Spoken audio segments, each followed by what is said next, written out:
Hello बच्चा party, कैसे हो तुम प्यारे बच्चों।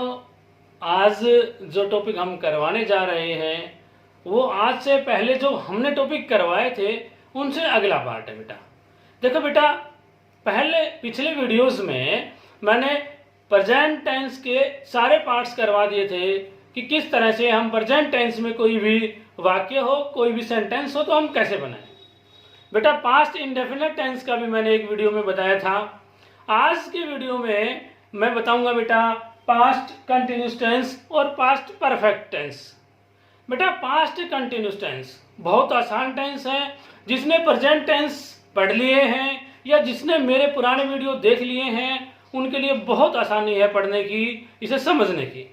बेटा जिसने वीडियो नहीं देखे हैं, जो वीडियो आज देख रहा है, ये वीडियो देख रहा है, उसके लिए एक ऑप्शन है कि वो हमारे पिछले वीडियो देख ले, जिसमें tense part 1, tense part 2, tense part 3 भाई योगेंद्र यादव के नाम से सर्च करके हम इसे देख सकते हैं। तो बेटा आज का जो टेंस है पास्ट कंटिन्यूस टेंस, क्या है इसमें। बेटा जैसा कि मैंने बताया था आपको, कोई भी टेंस दो चीजों पर निर्भर करता है, नंबर 1 टाइम और नंबर 2 वर्ब। टाइम क्या है बेटा, टाइम इसमें है पास्ट। हमें अच्छे से पता चल गया कि कोई बात भूतकाल की है और भूतकाल की हम बात का बताने के लिए, और वो भी कौन सी बात, क्रिया कौन सी है, उसमें क्रिया कंटिन्यूस है बेटा। टाइम के अनुसार तो बेटा टेंस पास्ट है, क्रिया के अनुसार क्या है, कंटिन्यूस है। तो इसलिए हम पास्ट कंटिन्यूस टेंस पढ़ेंगे बेटा। अब पास्ट में यानी कि भूतकाल में कोई काम कंटिन्यूस है यानी कि कोई काम चल रहा है, तो सर आपने बताया था ये काम तो वर्तमान काल में भी चल रहा है। हाँ बेटा वही तो टेंस है ये। प्रेजेंट कंटिन्यूस और पास्ट कंटिन्यूस में कोई अंतर नहीं है, सिर्फ समय का अंतर है। और समय इसमें क्योंकि पास्ट टेंस है तो इसमें हेल्पिंग वर्ब बदल जाएगी, और जो प्रेजेंट टेंस था उसमें helping verb is am are थी, इसमें बदलकर वो वाज वर्ब हो जाएगी। तो बेटा देखते हैं कि कोई उदाहरण लेते हैं। जैसे मैं उदाहरण लेता हूं सबसे पहले कि मैं तुम्हें पढ़ा रहा हूं, ये मैंने उदाहरण लिया था उसमें प्रेजेंट कंटिन्यूस टेंस में। बेटा अब हम पास्ट कंटिन्यूस की बात करें तो मैं तुम्हें पढ़ा रहा था, यानी कि ये काम पहले हो चुका था, ये काम पास्ट में हो चुका था। खेल रहा था, हम पढ़ रहे थे, यानी कि किसी पिछले समय में कोई काम चल रहा था। तो बेटा चलने के लिए तो मैंने एक बात बताई थी बहुत अच्छी कि जब काम चल रहा हो उसमें वर्ब की फर्स्ट फॉर्म प्लस में उस टेंस का लोगो, कंटिन्यूस का लोगो क्या बताया था मैंने, आईएनजी। हाँ तो वो लगा देंगे, तो बाकी सारी चीज तो वही है। देखो बेटा अफर्मेटिव वाक्य में क्या किया जाए, अगर मैं प्रेजेंट टेंस की बात करूं, प्रेजेंट की सर बेटा मैं बात कर रहा हूं प्रेजेंट टेंस की, उसमें हमने बताया था सब्जेक्ट प्लस में हेल्पिंग वर्ब लगाई थी हमने। हेल्पिंग वर्ब के बाद में बताया था मैंने बेटा वर्ब की फर्स्ट फॉर्म और उस टेंस का लोगो। उस टेंस का लोगो क्या था बेटा, आईएनजी, और प्लस में ऑब्जेक्ट था। तो बेटा ये सारी बात हमने की थी प्रेजेंट कंटिन्यूस टेंस में। बेटा प्रेजेंट कंटिन्यूस टेंस और पास्ट कंटिन्यूस टेंस में कोई खास अंतर नहीं है, सिर्फ उसमें हेल्पिंग वर्ब की क्या हो जाएगी बेटा, उसमें इज एम आर थी, याद कीजिए, इसमें आ जाएगी वाज या वर्ब। तो क्या बनेगा बेटा इसका स्ट्रक्चर, सब्जेक्ट प्लस में हेल्पिंग वर्ब प्लस में वही वर्ब की फर्स्ट फॉर्म और प्लस में इस टेंस का लोगो। क्या है लोगो इस टेंस में, आईएनजी, और प्लस में ऑब्जेक्ट। तो बेटा यही बात तो हमने की थी कि प्रेजेंट कंटिन्यूस में सिर्फ और सिर्फ इसमें helping verb is am are लगी थी। यहां काम हो चुका है या हो चुका था, इसलिए इसमें हेल्पिंग वर्ब लग जाएगी वाज और वर, क्योंकि काम चल रहा है इसलिए इस टेंस में क्या लगा देंगे हम, आईएनजी इसका लोगो और वर्ब की फर्स्ट फॉर्म।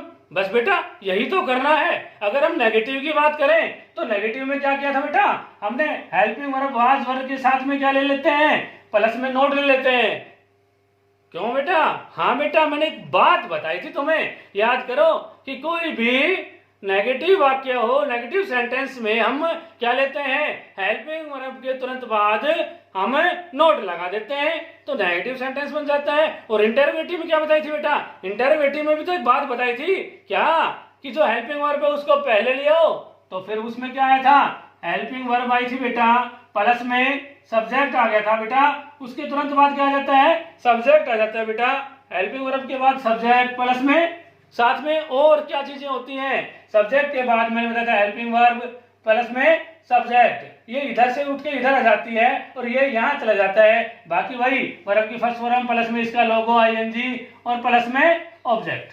तो बेटा इसी तरह से हम इसके अन्य वाक्य बनाएंगे। चलो चलते हैं वाक्य की ओर। तो बेटा पहला वाक्य लेते हैं हम। पहला वाक्य है इसमें, बच्चे पतंग उड़ा रहे थे। तो बच्चे को बोलेंगे बेटा चिल्ड्रन,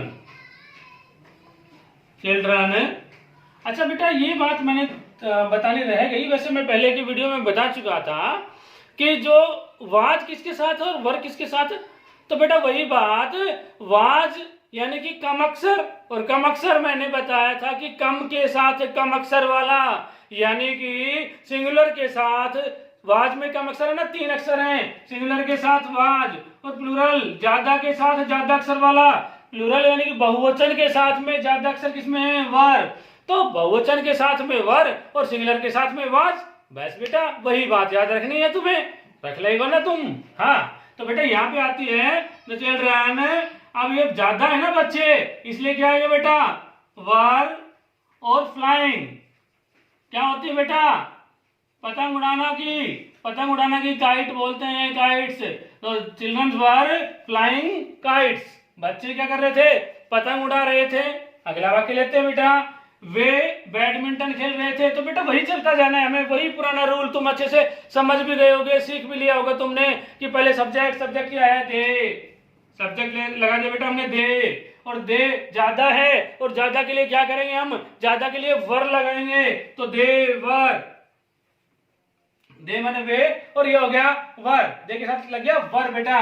और क्या कर रहे थे, वे खेल रहे थे। क्या खेल रहे थे, प्ले की, खेलने की क्या होती है, प्ले। तो प्ले के साथ इस टेंस का लोगो चल रहा होता है तो उसका लोगो लग जाता है आईएनजी। और क्या था बेटा, बैडमिंटन का खेल था तो बैडमिंटन, तो वो क्या खेल रहे थे, बैडमिंटन खेल रहे थे, दे वर प्लेइंग बैडमिंटन। अगला वाक्य बेटा नेगेटिव वाक्य में चलते हैं। नेगेटिव वाक्य में कुछ नहीं करना, साथ में बस नोट लगा देना है, बस इस बात का ध्यान रखना है। मेरे ख्याल में तो तुम्हें टेंस बनाने आ भी गए होंगे, परंतु हमने दो टेंस इसलिए लिए हैं ताकि तुम्हें अच्छे से दोहराई होती रहे। महक, तो महक का महक सब्जेक्ट महक है, रो नहीं रही थी, नहीं रही थी, तो इससे पहले इसका हेल्पिंग वर्ब, हेल्पिंग वर्ब अकेली है, अकेली के साथ क्या है बेटा, सिंगुलर के साथ कम अक्षर वाला, और फिर नोट और क्राइंग। तो महक was note crying, way TV नहीं देख रहे थे, वे बेटा दे, और ज्यादा के साथ क्या है, वर, और उसके बाद क्या आएगा, नोट, देखना को क्या कहेंगे, वाचिंग, और टीवी या टेलीविजन। क्या तुम उसे गाली दे रहे थे, हाँ बेटा यही बात तो पर्सनवाचक की आ गई है। पर्सनवाचक में क्या होता है कि हेल्पिंग वर्ब पहले लग जाती है, हेल्पिंग वर्ब यू, यू के साथ क्या लगेगी, ज्यादा है, ज्यादा के साथ वर, वर, फिर आ जाएगा सब्जेक्ट बेटा, सब्जेक्ट क्या है, यू, और गाली देना अब्यूजिंग, और अगर हिम या हर, कि लड़की हो तो हर और लड़का हो तो him, were you abusing him. तुम क्या सोच रहे थे, हाँ बेटा ये कुछ अलग वाक्य आ गया, मैंने बताया था जिसमें हम हाँ या ना में जवाब दे सकते हैं, वो इंटरोगेटिव सेंटेंस सीधे बन जाते हैं हेल्पिंग वर्ब लगाकर, और बाकी सारी चीज सिस्टमेटिकली ऑर्डर में लगा के बन जाते हैं। लेकिन जिस चीज का जवाब हम हाँ या ना के अलावा देते हैं, यानी कि तुम क्या सोच रहे थे, इसमें जवाब देना पड़ेगा कि क्या सोच रहे थे भाई, कुछ तो सोच रहे थे, ऐसा तो नहीं होगा कि हाँ सोच रहे थे, ना सोच रहे थे, कुछ जवाब देना होगा। और जब हमें जवाब देना होगा तो मैंने बताया था कि WH फैमिली पहले आ जाती है, WH फैमिली को लिया हो बेटा पहले, तो इसमें WH फैमिली और लगा लेना, बस इससे ज्यादा कुछ भी नहीं है बेटा। अगर इंटरोगेटिव वाक्य है तो तुम क्या सोच रहे थे, तो व्हाट, देखो बेटा WH फैमिली आ गया, फिर उसके बाद हेल्पिंग वर्ब तुम के साथ क्या लगेगी, वर, और फिर यू सब्जेक्ट आ जाएगा, और सोचना की thinking, what were you thinking, तुम क्या सोच रहे थे। अगला वाक्य बेटा, प्रियंका क्या कर रही थी, ये कुछ बताएगी काम का। हाँ, प्रियंका ये कर रही थी, प्रियंका पढ़ रही थी, प्रियंका खेल रही थी, तो इसलिए इसका भी लेते हैं। तो व्हाट, और प्रियंका के लिए है तो watch. Priyanka, what was Priyanka doing, Priyanka क्या कर रही थी। देखो बेटा वही बात, डबल फैमिली आ गई, इसमें हेल्पिंग वर्ब आ गई, सब्जेक्ट आ गया प्रियंका, काम क्या हो रहा है, काम करने की बात हो रही तो डू मैंने करना, और साथ में लग गया इसके सब्जेक्ट के साथ, सॉरी वर्ब के साथ में लग गया आईएनजी। तो बेटा इस तरह से और प्रैक्टिस करनी है तुम्हें, और वाक्यों की दोहराई करनी है, तुम जल्दी ही मास्टर बनने वाले हो। अब अगला वाक्य लेते हैं, अगला टेंस लेते हैं बेटा। बेटा अगला टेंस है हमारा पास्ट परफेक्ट टेंस। तो बेटा पास्ट यानी कि वही बात, कोई बात भूतकाल की ही है, और वो बात कैसी है, परफेक्ट है, यानी कि वो बात पूरी हो चुकी है, वो काम पूरा हो चुका है। ये है या था, वो काम पास्ट में ही पूरा हो चुका था। यदि बात की जाए बेटा प्रेजेंट परफेक्ट टेंस की, तो उसमें भी थी कि कोई काम पूरा हो चुका है, अभी वर्तमान में हुआ है, उसमें हमने लगाया था चुका है, चुके हैं, चुकी है। और इसमें क्या करेंगे बेटा, इसमें वही बात, चुका था, चुके थे, चुकी थी, इस तरह से इस्तेमाल करते हैं। दिमाग में नहीं रहा, मैं प्रेजेंट कंटिन्यूअस टेंस में बताना था कि रहा था, रहे थे, रही थी, उसकी पहचान है हिंदी की। अब इसकी चुका था, चुके थे, चुकी थी, लिया था, दिया था, गए थे। तो बेटा ये इसकी पहचान है हिंदी में, कोई काम पूरा हो चुका था, कैसे, पास्ट में, यानी कि अगर समय की बात करें तो पास्ट समय है बेटा, और पास्ट में कोई काम परफेक्ट हो चुका है, कोई काम पूर्ण हो चुका है, ऐसे वाक्य में पास्ट परफेक्ट टेंस का इस्तेमाल करेंगे। और बेटा साथ ही साथ मैं बता दूं तुम्हें कि प्रेजेंट परफेक्ट और पास्ट परफेक्ट में भी कोई खास फर्क नहीं है, वैसे का वैसा टेंस है। प्रेजेंट परफेक्ट में क्या किया था हमने, याद कीजिए बेटा, सब्जेक्ट लिया था, प्लस में हेल्पिंग वर्ब ली थी, हेल्पिंग वर्ब ली थी हैज और हैव, प्लस में वर्ब की थर्ड फॉर्म, प्लस में ऑब्जेक्ट, ये हमने लिया था बेटा, याद है ना।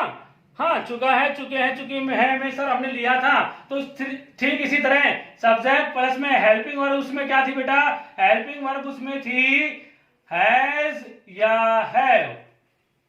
इसी तरह इसमें भी बेटा हेल्पिंग वर्ब रहेगी, हैज और हैव की तरह बदल जाएगी हैड में, तो इसमें हेल्पिंग वर्ब रहेगी। पास्ट परफेक्ट टेंस में हेल्पिंग वर्ब रहेगी हैड। अच्छा सर बहुत आसान हो गया, तो हेल्पिंग वर्ब एक ही है। हाँ बेटा पास्ट का टेंस ही बहुत आसान है, ये तो हम बहुत दिनों से ये दिमाग में बैठाए बैठे थे कि पता नहीं कितना मुश्किल है टेंस, कितना मुश्किल है इतना इनको समझना।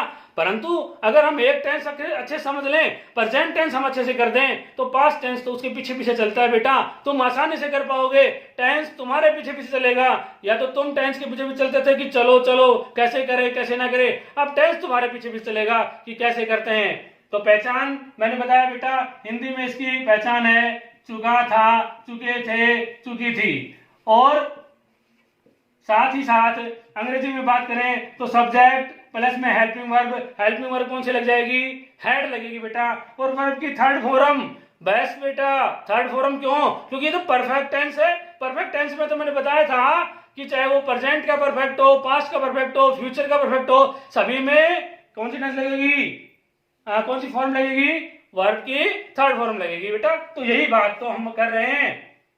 अब अगला, अगर हम बात करें नेगेटिव वाक्य की, तो सब्जेक्ट प्लस में हेड के साथ में लग जाएगा नोट, और प्लस में वर्ब की थर्ड फॉर्म, और फिर ऑब्जेक्ट। अगर हम इंटरोगेटिव की बात करें तो इंटरोगेटिव वाक्य में हेल्पिंग वर्ब पहले आ जाती है, यानी कि हेड पहले आ जाएगा, फिर सब्जेक्ट लग जाएगा, और फिर वही प्रोसेस वर्ब की थर्ड फॉर्म और ऑब्जेक्ट। तो बेटा बहुत आसान है, तुम्हें इनको करना। जल्दी से वाक्य करते हैं। तो बेटा पहला इसमें वाक्य है वो है उषा खाना खा चुकी थी। मैंने बताया सब्जेक्ट प्लस में हेल्पिंग वर्ब सिर्फ हेड है, तो चाहे वो सिंगुलर हो चाहे वो प्लूरल हो, किसी के साथ में कोई दिक्कत नहीं है, बहुत आसान है। अगला है नेगेटिव वाक्य में सब्जेक्ट प्लस में हेल्पिंग वर्ब के साथ में नोट लगा देंगे बस बेटा। चार चीजें, सब्जेक्ट, हेल्पिंग वर्ब, वर्ब की थर्ड फॉर्म, ऑब्जेक्ट, बीच में नोट लगा देंगे बस। नेगेटिव वाक्य में इंटरोगेटिव वाक्य को पहले ले आएंगे हेल्पिंग वर्ब को, और बाकी सारी चीजें वो डबल एच फैमिली में डबल एच फैमिली को आगे ले आएंगे। तो पहला वाक्य शुरू करते हैं। पहला वाक्य है उषा खाना खा चुकी थी। तो उषा के लिए उषा और चुकी थी इसलिए हैड, और क्या खा चुकी थी बेटा? खाना खा चुकी थी। तो Usha had eaten the food. Usha खाना खा चुकी थी। तो बेटा ये पहला वाक्य है। दूसरा वाक्य है ट्रेन स्टेशन से जा चुकी थी। तो द ट्रेन हैड स्टेशन से जा चुकी थी। तो कौन सा बेटा? ईट एट ईटन, और इसका थर्ड फॉर्म क्या होगी? लीव लेफ्ट है इसका थर्ड फॉर्म। तो the train had left the station. तो ये दो वाक्य हो गए साधारण वाक्य। अगली बात करते हैं हम किसकी? नेगेटिव वाक्य में। मैंने उसे नहीं पीटा था। तो बेटा मैंने के लिए आई बोलेंगे, आई, और वही बात अगर धीरे करें तो साथ में क्या लग जाएगी? हेल्पिंग वर्ब है हैड, फिर क्या लगा देंगे बेटा? नोट, वर्ब की third form beat, bat, beaten, और हिम या हर। हो गया बेटा। दूसरा वाक्य है हम सिनेमा नहीं गए थे। तो हम के लिए वी, और फिर सबके साथ में एक ही चीज है हैड, और नेगेटिव वाक्य में नोट। कहा? सिनेमा के लिए जाना को बोलेंगे गोन, क्योंकि थर्ड फॉर्म होगी बेटा gone, go went gone to the cinema. We have no gone to the cinema. अगला वाक्य बेटा, अगला वाक्य है क्या राम दिल्ली जा चुका था। तो करते हैं बेटा, अब वही बात बेटा, हेल्पिंग वर्ब पहले जाएंगे। तो हैड, राम, और कहा जाने के लिए? गो वेंट गोन टू, कहा बेटा? Delhi. Had Ram gone to Delhi. और फिर उन्होंने क्या कहा था? ये वाक्य बेटा ऐसा है जिसका जवाब हम हाँ या ना में नहीं दे सकते, और जिसका जवाब हम हाँ या ना में नहीं दे सकते उसके लिए वही बात डब्ल्यू एच फैमिली ले आएंगे। बेटा डब्ल्यू एच फैमिली लेके आए। तो उन्होंने क्या कहा था? तो बेटा क्या कहा था? तो इसलिए वाट, फिर हेल्पिंग वर्ब आ जाएगी। तो डब्ल्यू एच फैमिली हम इसमें ले आएंगे पहले। तो W H family what, had, और they said. What had they said? उन्होंने क्या कहा था? ये वाक्य हो गए बेटा। इस तरह से हम बहुत से और वाक्य लेंगे और उनकी प्रैक्टिस करेंगे, और इस बात का ध्यान रखेंगे बेटा कि ये वाक्य की प्रैक्टिस लगातार अभी करते जाएंगे, क्योंकि अभी की अभी अगर दोहराई कर लेंगे तो इंग्लिश का एक रूल है इंग्लिश ग्रामर का कि अगर उसकी दोहराई साथ के साथ करते रहेंगे तो बहुत अच्छे से समझ में आएगा, और नहीं तो हम भूल जाएंगे। इसलिए बेटा अभी से दोहराई करते रहना है। अगर ये पसंद आता है, मेरी बात पसंद आती है तुम्हें, तो मेरे चैनल को लाइक करो, शेयर करो और सब्सक्राइब भी करो बेटा। धन्यवाद, थैंक यू वेरी मच।